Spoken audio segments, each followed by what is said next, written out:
스프린트 끼고 밥이나 과자 같은 거 먹어도 돼요? 그래요? 아니 그런 몹쓸 짓을 그 스프린트 혹은 장치들을 한번 맞추게 되면 혹시 얼마나 사용 가능한지 알 수 있을까요? 이거 파손만 안 되면 사실 계속 사용이 가능하죠. 뭐 잘 관리만 되면은 이제 변색, 파절 이런 것만 아니면은 사실 뭐 3년 이상 이렇게 사용할 수 있는데 시간이 지나다 보면은 이게 아무래도 변색도 되고 조금씩 여기에 치석도 많이 쌓이게 되고 결국은 이갈이 장치로 많이 사용을 하기 때문에 많이 닳아지고 파절이 일어납니다. 그래서 사람마다 조금씩 사용 기간은 다른데 잘 관리만 되면은 2, 3년 이상 사용한다고 말씀드립니다. 그 장치를 개가 물어 뜯어가지고 부서져서 오신 분도 있으셨잖아요. 아 맞아요. 그런 것만 주의하시면 오래 쓰실 수 있습니다. 장치를 좀 더 오래 사용하려고 하려면 어떻게 보관하고 관리해야 될까요? 일단은 장치 자체가 투명한 색이다 보니까 변색될 우려가 있어서 햇빛 드는 데는 보관하시면 안 좋고, 그리고 이제 좀 서늘한 곳에 보관하시는 게 좋고요. 그리고 사용하실 때 좀 세척 잘 해주시는 게 좋은데, 우리가 말씀드리는 이제 세척 방법이 있고 치석 끼지 않도록 칫솔로 한번 이렇게 칫솔질 해주시고 그런 식으로 사용하면 깨끗하게 잘 쓰실 수 있는 것 같아요. 예전에는 이걸 물에다 넣어서 보관하라고 하던 시절이 있었어요. 근데 요즘은 좀 재료 물성이 좋아지면서 굳이 물에 넣지 않아도 그렇게 많이 변형이 되거나 그러진 않는 것 같은데, 말씀드린 것처럼 직사광선은 꼭 피해야 되고, 그리고 이 장치를 그 치석이 많이 생기는 분들한테 좀 여쭤보니까 이거를 빼고 그냥 그때는 바쁘니까 아침에 물에다가만 이렇게 흔들어서 넣는다고 하더라고요. 근데 그때 오히려 빈 칫솔로라도 가볍게라도 좀 칫솔질을 해주시는 게 중요하고, 저녁에 낄 때는 오히려 좀 가볍게 청소를 하고 끼시면은 치석이나 이런 거는 훨씬 덜 생기는 것 같습니다.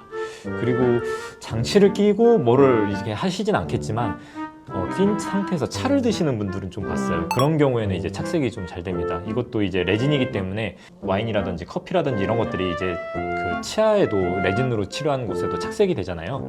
그래서 요거를 낀 상태에서 생수 이외에 다른 것들을 마시면은 조금씩 착색이 될 수 있습니다.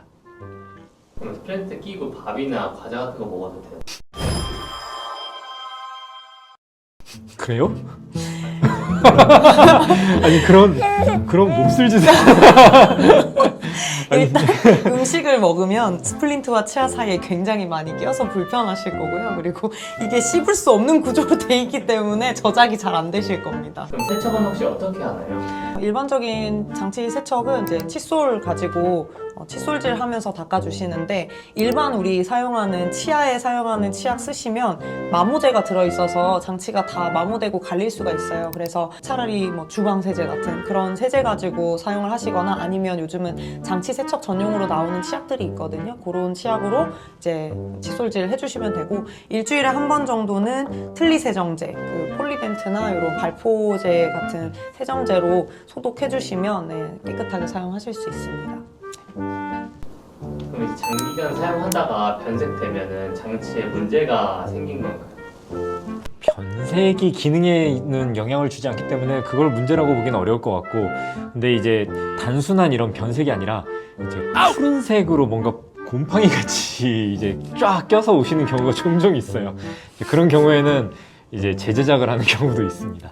그래서 그 발포용 세정제 꼭 같이 써주셔야 되고, 그리고 약간 이게 노란색, 약간 누리끼리한 색으로 변색되는 거는 사실 환자분들 침 물성에 따라 좀 다른 거 아닌가 싶을 정도로, 변색이 아예 안 되시는 분들은 진짜 깨끗하게 몇 년을 써도 깨끗하게 사용하시는 분들이 있고, 조금을 써도 면색이 되시는 분들이 있더라고요. 근데 그게 이 장치 자체의 기능이나 물성에 영향을 주는 건 아니고, 아마 침 성분에 있는 뭐 어떤 세균, 우리 상주균 세균의 영향인지, 아니면 어떤 특정 성분이 이거를 변색을 시키는 건지 그거 정확하진 않지만 그런 분들도 있더라고요. 근데 그게 문제가 되는 상황은 아닙니다. 장치 치료를 이제 치과나 부강내과에서 받았을 때 환자 입장에서 그럼 이 장치를 평생 껴야 되는 건가요?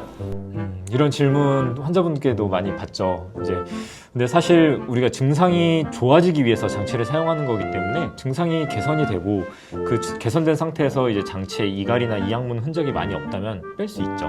그래서 저희는 이제 그런 흔적이 없다는 가정하에 환자분이 증상이 안정되고 통증이 없는지 한 2달 이상 지나게 되면은 격일로 낀다든지 3일에 한 번 낀다든지 이런 식으로 점점 착용 기간을 줄여가면서 장치를 뺐을 때 이제 어떤 변화가 나타나는지 체크하면서 장치를 뺍니다. 근데 이제 이갈이나 이약물기가 계속 있는 분들은 이제 통증 조절의 목적이나 뭐 기능 이런 목적보다는 이제 치아를 보호하기 위해서 지속적으로 사용하게 하는 경우는 있습니다. 보통 뭐 급성으로 통증이 왔다 그런 경우에는 뭐 한두 달 끼고 중단하는 경우들도 있는데요. 뼈 변화가 있다던가 아니면 입이 안 벌어진다던가 걸리는 느낌이 있다던가 하신 분들은 6개월 이상은 사용하시는 것 같고, 뼈 변화가 심하거나 이갈이 습관이 계속 있다 하시는 분들은 그냥 예방적으로 계속 사용하시는 경우들도 많이 있습니다. 그래서 장기적인 치료라고 생각하고 들어오시는 게 좋을 것 같아요.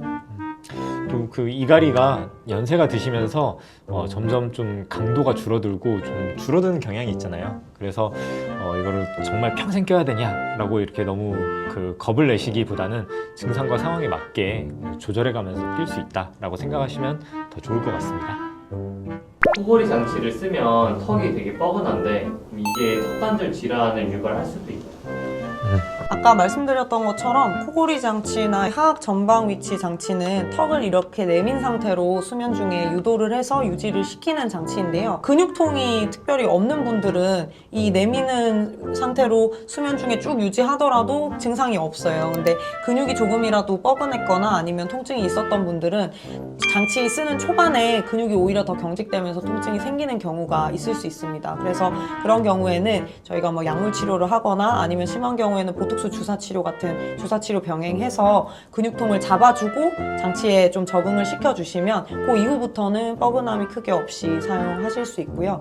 그리고 코골이 장치 사용할 때 저희가 꼭 턱관절 상태를 확인하고 코골이 장치를 처방을 하잖아요.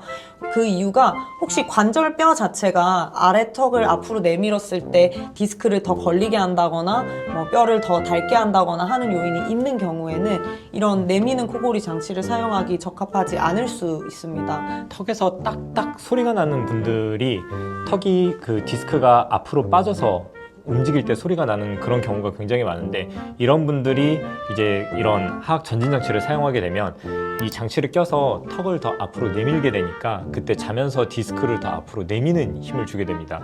이러면 이제 아침에 일어났을 때 굉장히 턱이 뻐근하고 아프고, 어떤 경우에는 진짜 하룻밤만 해도 디스크가 완전히 빠져서 입이 잘 안 벌어지는 개구장애 증상까지 나타날 수가 있어요. 그래서 꼭 이제 이런 하악 전진 장치, 전방 위치 장치를 사용할 때는 입을 크게 벌렸다 다물었다 할 때 턱에서 소리가 나는지 이런 턱 디스크 증상도 체크를 해보시고 전반적인 턱에 이상이 없는 걸 확인하고 사용하시는 것을 추천드립니다.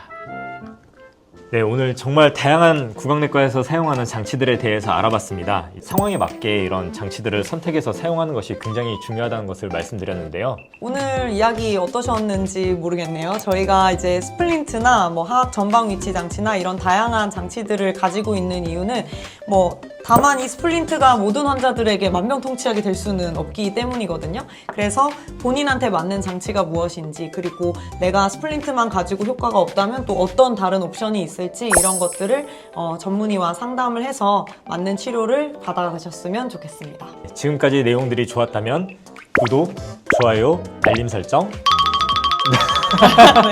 네, 부탁드리겠습니다. 네, 그리고 더 궁금한 점이 있으시면 아래 댓글로 알려주세요. 그러면 저희는 다음에도 또 구강내과 이야기로 만나 뵙도록 하겠습니다. 안녕. 안녕.